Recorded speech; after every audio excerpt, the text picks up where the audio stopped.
DJ লাভারদের বলা হচ্ছে, তোমরা সবাই শুনেছো যে বাংলা বক্স ব্যান করে দিচ্ছে। কারণ বাংলা নয়, তার সাথে সিডি আছে, আরও কিছু বক্স আছে, আরসিএফ আছে, সব কিছু বক্স কিন্তু ব্যান্ড হয়ে যাবে।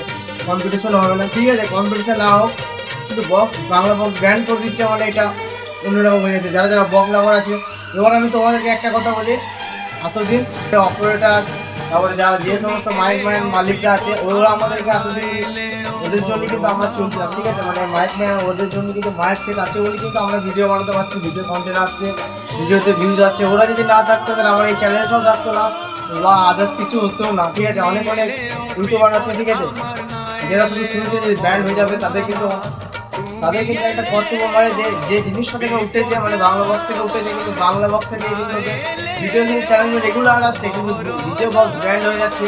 তারা জানে কেউ কিন্তু কিছু বলছে না, ঠিক আছে। কিছু কিছু জন আছে বলছে, আর কিছু কিছু 98% লোক কিছু বলছে না, শুধু স্টোরি দিচ্ছে, সবাই বলছে ব্যান্ড হয়ে যাচ্ছে, তো কী হবে। এক দুজনা তো এটাও বলছে যে ডিজে বক্স বন্ধ গেলে তোমরাই কমেন্ট করে বলো যে আমি কি ভিডিও বানাবো, ঠিক আছে। তুমি একজন এটা বলছো, ঠিক আছে, তোমাদেরকে বলছি এতদিন কিন্তু ডিজে বক্সের মালিকরা আমাদের সাহায্য করছে। এবার আমাদের পালা এসছে, যত ভক্তরা আছে, মানে ডিজে বক্স যে কোনো সাউন্ড সিস্টেমের ভক্তরা, ওদেরকে বলা যে সবাই মিলে একসাথে কাজ করে কিন্তু আমাদের ডিজে বক্স বন্ধ হবে, মানে বাংলা বক্স, সিডি বক্স, আর্টসেট কিন্তু বন্ধ হবে, ঠিক আছে। তাছাড়া আদার্স কিন্তু কিছু হবে না, ঠিক আছে। সবাই যদি এক হও, সবাই যদি একমত হও, সবাই কিন্তু ডিজে বক্স বন্ধ হবে। সবাইকে বলে দিচ্ছি যে ছোট বড় কন্টেন্ট আছে, সবাই কিন্তু অনেক ছোট ছোট কন্টেন্টরাও দেখছি যে ভিডিও বানাচ্ছে, যে এইসব না হওয়া ভালো, এইসব হওয়া ভালো, ঠিক আছে, কন্টেন্ট বানাচ্ছি। কিন্তু যারা বড় বড় কন্টেন্টারগুলো আছে না, মানে বড় বড় যারা কন্টেন্ট করছে, ঠিক আছে, বড় বড় যে কন্টেন্ট করছে, ওরা কিন্তু কিছু বলতো না।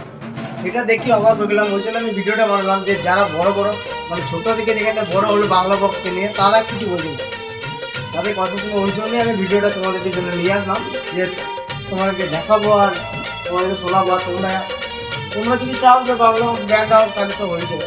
এতদিন কিন্তু অপারেটার আমাদেরকে সাহায্য করতে, এখন টাইম এসছে যে আমাদেরকে ওদেরকে ই করতে হবে। আমরা যদি দর্শকরা, আমরা যারা পার্টির ছেলেরা, যে আমি, ঠিক আছে, তোমাদেরকে আমি শ্রাবণ মাসে 31 তারিখে লাস্ট মাস আমরা মাইক সেট ভাড়া করেছি, কিন্তু আমার এখন একটাই ভয় লাগছে যে মাইক সেট ভাড়া করেছি, মাইক সেট যদি বাড়াটা না দেয় তখন কী হবে। আর মাইক সেট বাঙালিদের পুজো মানেই মাইক সেট, পুজো হলো না হলো বাড়ির একদিন আগে থেকে মাইক নিয়ে এসে বাঁধানো কাজ থাকে, ঠিক আছে। ওই জন্য তোমাদেরকে বলছি, যদি মাইক সেট না বাজে তাহলে পুজো হবে, মানে বুঝতে পারবে না। রাতে পুজো, তোমরা ঘুমাবে, সকালে উঠে দেখবে পুজো শেষ।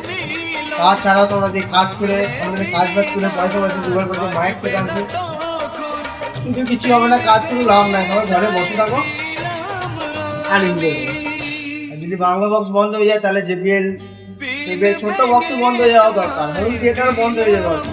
হোম থিয়েটার টিভি থাকে, টিভির মধ্যে যারা কোনো সাউন্ড থাকবে না, কোনো মিউজিকই থাকবে না, কোনো কিছু থাকবেই না, সবে বিষয় হয়ে যাবে না। তাও ঠিক আছে, মানে সব কিছু হোক, মানে বাংলা গান না হোক, কিন্তু সবাইকে বলা হচ্ছে যে বাংলা বক্সের ব্যান্ড না হোক, কিন্তু নিয়ম মেনে চলুক, মানে সাউন্ডটা কম করলেও মানে বাজাবো, সাউন্ডটা কম করে বাজাবো, সেরকম বাজাবো না। যদি কারোর শরীর খারাপ থাকে সেই জায়গায় বাজাবো না। স্কুল হিসেবে তোমরা সবাই জানো আমরা কেউই বাজাই না, তবে বাজাবো না। আর রাত্রিবেলা যদি যেখানে রাত্রে পুজো সেখানে রাত্রে বাজবে, সেখানে দিনে পুজো সেখানে দিনে বাজবে। যাবো 365 দিনের মধ্যে বাঙালিদের 365 দিনই পুজো, ঠিক আছে। পুজোতে যদি বক্স মাইক সেট না থাকে, তোমাদের কাজ করেও লাভ নাই, পয়সাগুলো কি করবো। পুজোর দিন যদি বন্ধু বান্ধবকে ডেকে না মহাদি খাওয়াতে পারলে, নাচ গানা না করতে পারলে, তাহলে কি আর পুজো মনে হবে? পুজো মনে হবে না, ঠিক আছে। তোমাদের সারা জীবন কাজ করারও দরকার নেই, আমি কাল থেকে কাজটা ছেড়ে দেবো। ডিজে বক্স ব্যান্ড মানে আমি কাজটা ছেড়ে দেবো, পয়সা জোগাড় করে লাভ নাই।